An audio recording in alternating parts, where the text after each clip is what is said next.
here comes the exciting part of the day where we get to walk through the Circle CT scan tool that we've developed together.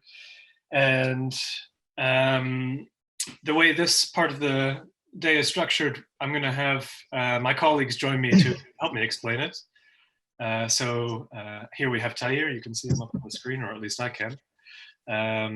He'll give a bit of an overview of the user research that we've done together, and really how that whole process has formed the shape that the current tool currently has today. Then I'll take about 15 minutes and actually just walk you through step by step the tool itself.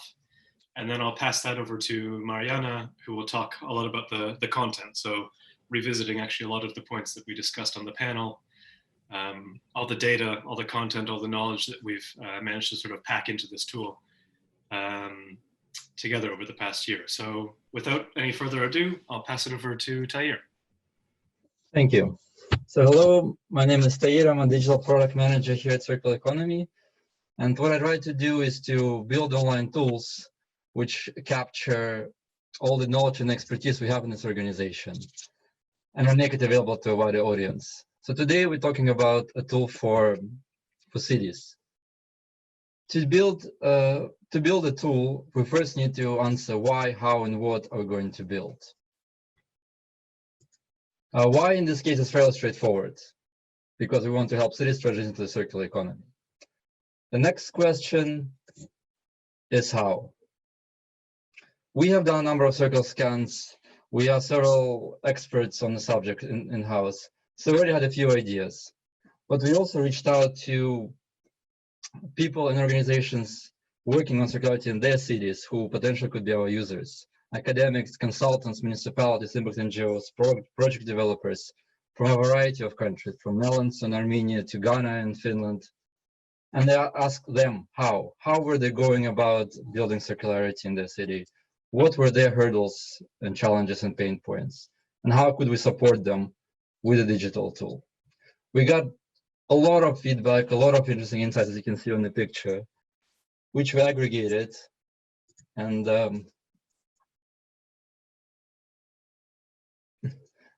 the number one thing that almost everybody mentioned was the big need for the evidence base for the circular economy. The examples of circular initiatives that worked, why they worked, how they worked, and also examples of initiatives that have not worked.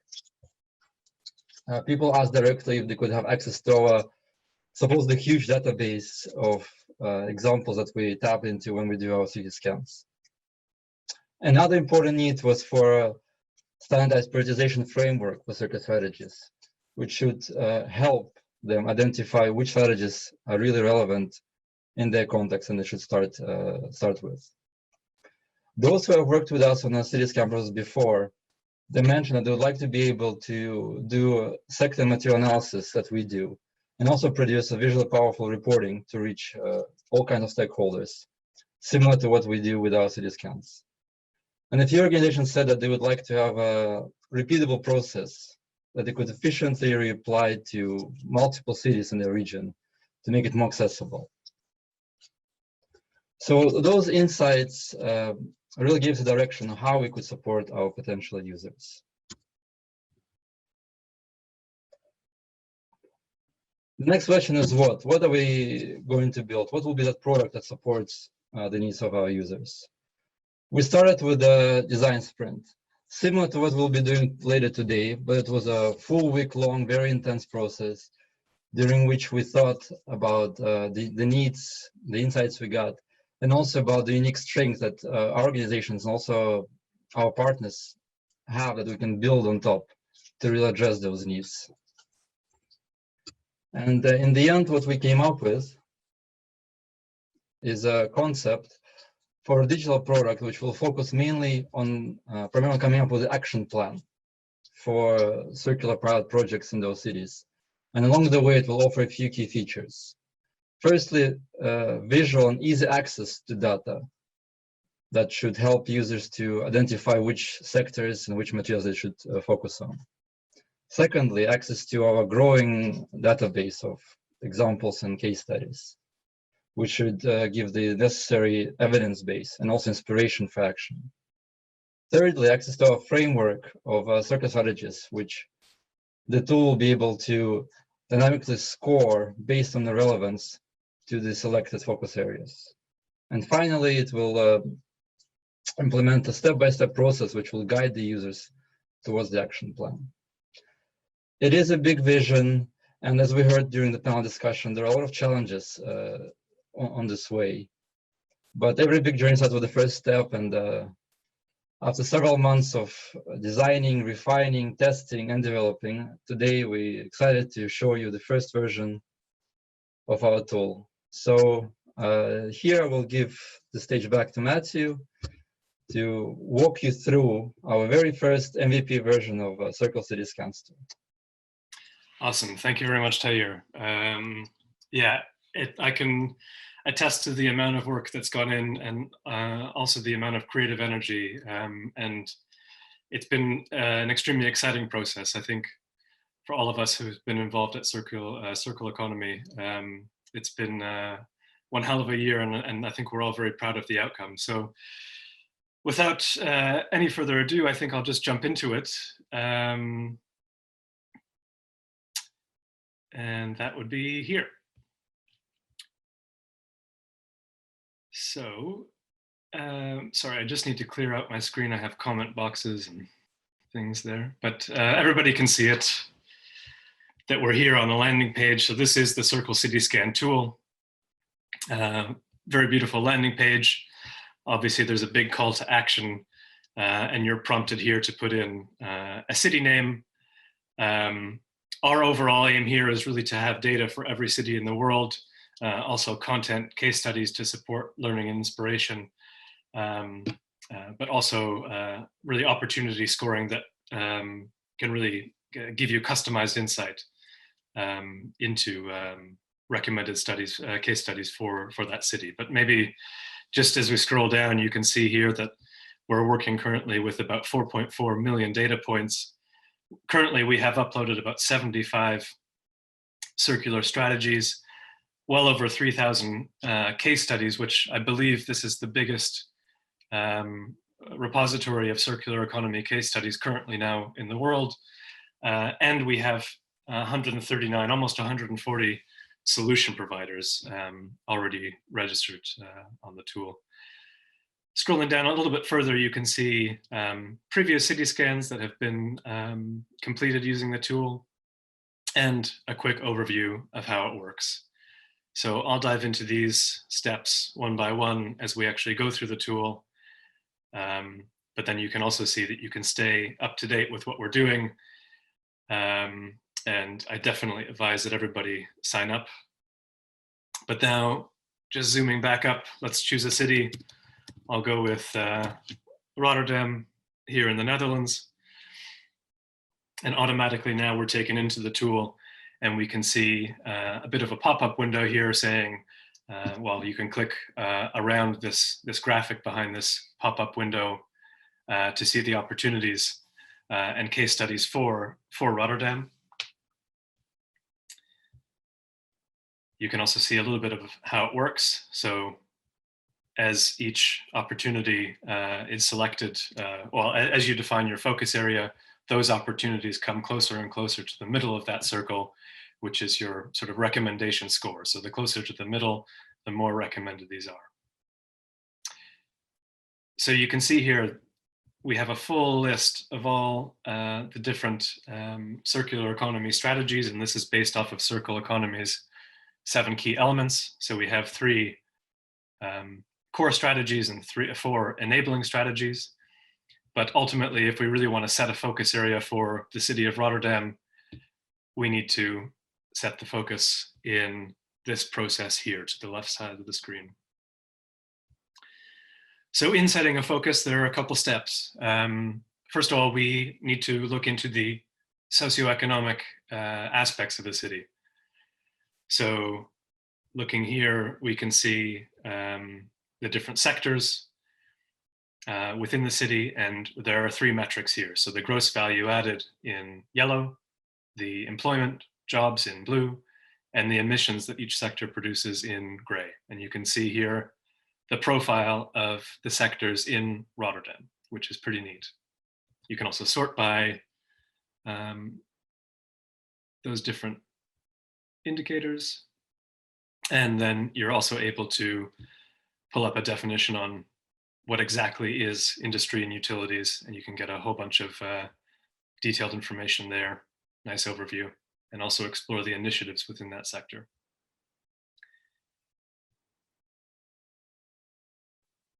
And I'll just close that.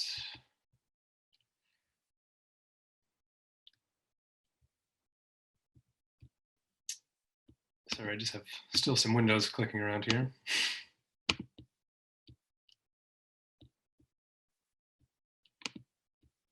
Okay, and we're back. So I'm going to look a little bit deeper into the construction sector for the sake of argument, but you can really explore all these sectors as freely as you want. And the second step in that focus process now is looking at the materials within those sectors. So we can see here that we can narrow our focus by looking at the different materials flowing through the construction sector. You can see obviously there's a huge amount, massive amount of minerals and chemicals, likely concrete, but I can also explore exactly what those individual products are. So you can see there's also fossil fuel carriers like liquids and gases, and you can explore exactly what those products are. Also, you can look at a definition again of what exactly is, let's say, biomass within the construction sector. Lots of information and resources here to figure out. I think for the sake of picking a sector here or a material here, I'll take a deeper dive into wood. So I'm looking now at wood within the construction sector in Rotterdam. So you can see that I'm narrowing my focus as we go. And then you can finally narrow by impacts. And actually, this is something that Marion in the panel discussion alluded to, is that you can bring in your own, let's say, perspective or your own framing of the issue just by looking at impacts. So for instance, I really care about diverting waste. And that's really the issue that I care about and the impact that I really want to reduce. Clearly, there are many more impacts, and these are the first impacts that we're looking at now. But now, in terms of defining a focus area, you can see actually that we're really far along. So I'm looking at diverting wood waste within the construction sector in Rotterdam. So this is already a very specific query that I can explore further. And now I'm able to sort of activate that nice radial diagram, and I can see all the different opportunities that are probably most tailored to my situation right now. So you can see that right in the middle of the inner circle, I have some very, very high scoring opportunities, and I can see what those are. And those come from the 7 key elements outside here on the outer edge of the circle. So the best option for me, it seems, is open loop downcycling. So I can click on that. I can see what's in there. I can learn a little bit about what open loop downcycling is. And I can already see circular initiatives that are happening in all cities or in specific cities. I can search for specific cities like Rotterdam.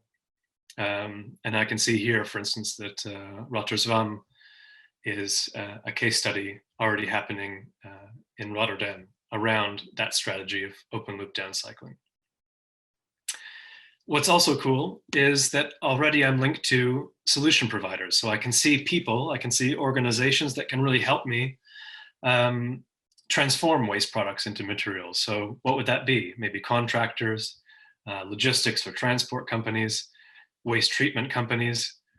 I can really explore who these companies are, who these organizations are, and even who these experts like consultants are in my area or abroad who can really help me actually drive this concept toward action. And I think that's a really exciting thing, is not only the sort of digital power of these tools in coming up with relevant recommendations, but also really connecting me to tangible actions that I can take on or offline on my city and really actually drive implementation. of the circular economy.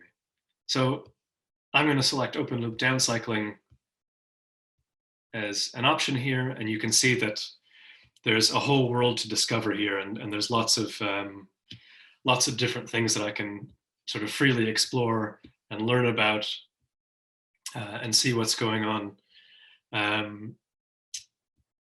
And if we look further beyond the process here, we've now set a focus. We've now selected an opportunity, but I have now a whole array of opportunities presented in front of me, and presents a whole world to explore. The next step that we would go through is actually creating an action plan. And this step is coming soon, but it's currently something that's a cornerstone of our, let's say, normal Circle City Scan process that we do as a cities team, which is taking an idea, but then bringing in those experts, those solution providers that I just showed you about, and really trying to craft what would an open loop downcycling strategy for wood in the construction sector in Rotterdam, how would that really work in practice here? And it's really about building a business model canvas, really trying to dive deep into those technical questions about how do we really formulate a project. And that's what the action plan is about. But currently that's not yet available. We are working on that. But right now I can skip ahead and view the report. So I can also look here, view report. And what I'm presented with is a bit of a summary actually of all the work that I've just done. Now, obviously I've really sped through this whole tool. And certainly when you get to log on, you can really take your time and investigate all the different steps that I've taken you through now. But you can see, for example, a summary of the construction sector that I've looked into in Rotterdam. So you can get some key information about the sort of socioeconomic performance of that sector. You get a summary of the material flows that you've selected, the impact that you also selected in your focus. But then here you can also compile all of the opportunities that you've selected here. So I can expand that and I can look at not only the opportunity itself, but all kinds of relevant circular economy initiatives and also solution providers that are in my sphere of influence now, or sphere of implementation, let's say, to actually get this project from an idea down to a concrete plan that we can actually begin to implement. So I can also sign in to save my progress, and that's fully available to everybody who wants to log in. And I would encourage you to check it out. I know that I've kind of sped through this, but I think it's a really interesting tool with lots of features. As you've seen here, there's lots of data and case studies and strategies and even solution providers that are all up there. And maybe I can just leave you on describing a little bit of the availability. And I know that Mariana will touch on this soon. But currently we have about 6,000 cities supported in the tool, but the best data is available right now for EU and OECD cities. So yeah, I would encourage you to log on, sign up, and freely explore the tool and all of its features and all of its different functions. And I hope that it's a beneficial experience, and we certainly look forward to iterating on this further as we go forward in its development. So I'm going to switch off my sharing now and jump back to Mariana, who can then take us back to the content. So actually all of the interesting stuff that's behind the scenes in terms of data and in terms of knowledge that we've now encoded into the Circle Lab for Cities, or the Circle City Scan tool. So I'll hand that over to Mariana. Thanks, Matt. Hey, I am Mariana. I am the data strategist at Circle Economy. So I work to build the information architecture across the products and also with partners externally to build methodologies and frameworks to help us build out content for our tools. So I want to talk to you a little bit about what we did here behind the scenes at Circle for the Circle City Scan tool. And I have to say that the task is actually kind of what dreams are made of for the content people of Circle Economy. So to get the task of building out material flow data for every city in the world and case studies to link to that material flow data as well. And then on top of it, to try and create a kind of framework or a scoring methodology to link that data and that knowledge into opportunities for every region was very exciting. But it was also very daunting, of course. So I think that a lot of us would already know that material flow data is notoriously hard to come by in any circumstances. We just simply don't track it or haven't tracked it before at all. But what we did is combine a lot of global, all the publicly available global data sets in new ways to try and create country level material flow profiles. So we use things like the UN International Resource Panel's Global Material Flow Database and ExioBase and Eurostat. And we then scaled these down to city level material flow profiles. And we use geospatial analysis and employment data and population data about urban centers to do that. It sounds kind of simple, but it was very, very difficult. The definitions of materials across all of these regions differ. The definitions of sectors differ as well. But we work to just group the sectors and group the materials and take a little bit out of all the different frameworks that existed to create one uniform way of talking about these materials in the different cities. And the result was that we could come up with this shared definition across all of these 6,000 cities. So that was really exciting to see kind of a basic, easy to understand, accessible baseline for material flows in cities. And now what we hope to do is build out that those local profiles with local experts and try to deepen the knowledge of the material flows in these regions.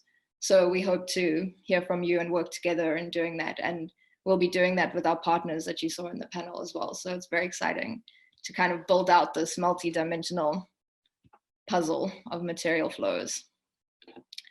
Matt, I don't know if you want to go on to the next slide there. Thanks.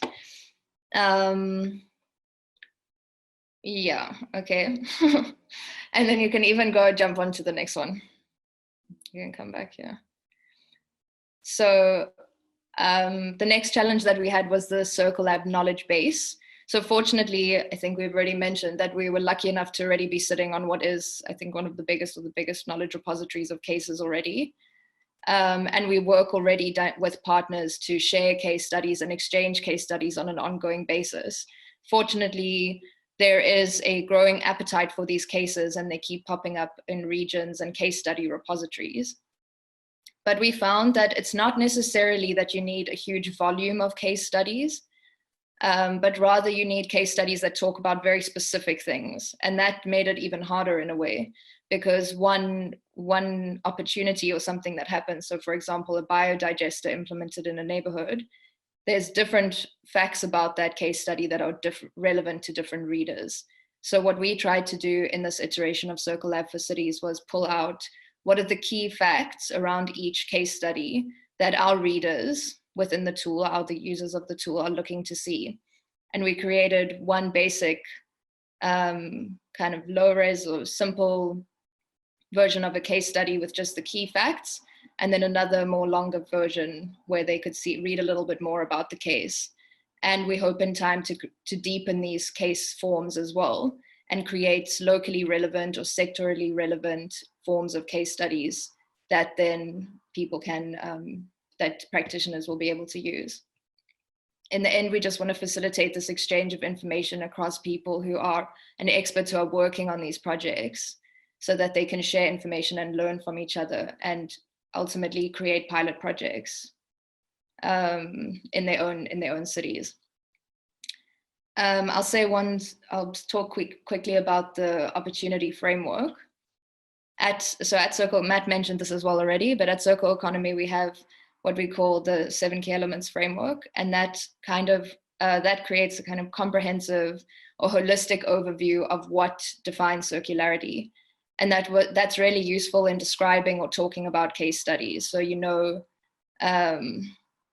you can link it back to what's actually driving, or you can link these circular strategies to impacts and to the materials that are required to make them happen.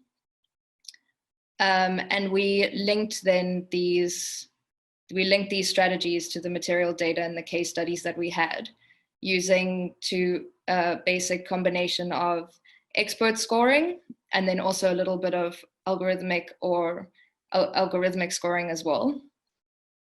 So we defined with a group of experts which opportunities are relevant in which types of sectors and which types of regions. And then we looked in the literature and analyzed the text of many research papers to see what the algorithmic perspective is on which opportunities are relevant where, and combine these two scores to create an overall score. So with that note, I'm very excited to see what everyone thinks when they click around in the tool. We're really excited to hear your feedback, and we really would love to have you on board in building out your city's profile as well, either from the data perspective or the knowledge perspective or the opportunity perspective. So please join us in this journey to creating circular cities.